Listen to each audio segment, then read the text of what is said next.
Hey guys, back with another video today. Now for this recipe we will be making a seafood fried rice, and for that we'll be needing some shrimp, some squid, as well as some crab meat. So we're also going to tenderize the squid by adding some baking powder. By now you know the drill, you know the routine. Now for the crab meat, we're also going to be using some of the crab roe, which is basically the eggs from the female matured crab.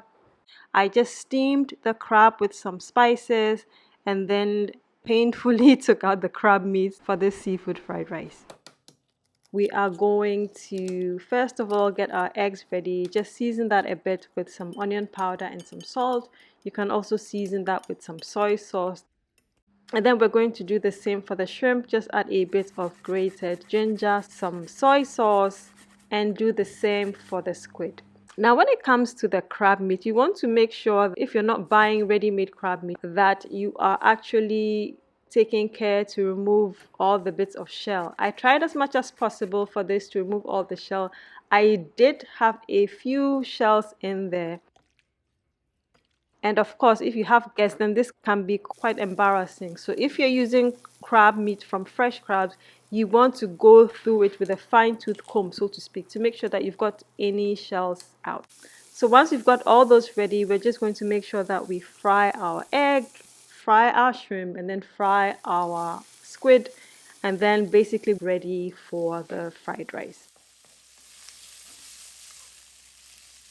Fry up our garlic as well as our chili peppers. I'm adding some green chilies to this, as well as the white bits of our spring onion.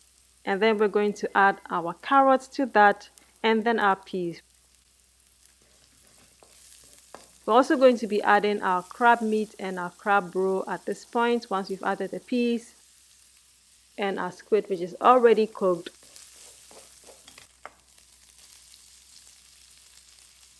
add our eggs that we fried. At this point, you can add in some soy sauce. As usual, you know the trifecta. I mean, when it comes to fried rice, the sesame oil, the oyster sauce, as well as the light soy sauce. And then once that's done, we're going to be adding our rice. If you're using light soy sauce, just make sure to be a bit conscious of the salt, because light soy sauce has a bit more salt than dark soy sauce. And so basically, once we've got all the rice in there, we're going to add back our shrimp. And then basically from here on, it's just mix, mix, mix. And at this point, if you feel like you need to add a bit more soy sauce, a bit more oyster sauce, you can do that. And once the fried rice is almost done, then we're going to add the green bits of the spring onions just to finish that off. This is very, very delicious. You can eat it on its own. If you want a sauce with this, you can absolutely do that as well. And that is basically all there is to a delicious seafood fried rice. I hope that you enjoyed this recipe. Recipe is up on ginger and sea salt, and I will see you on the next one. Happy eating!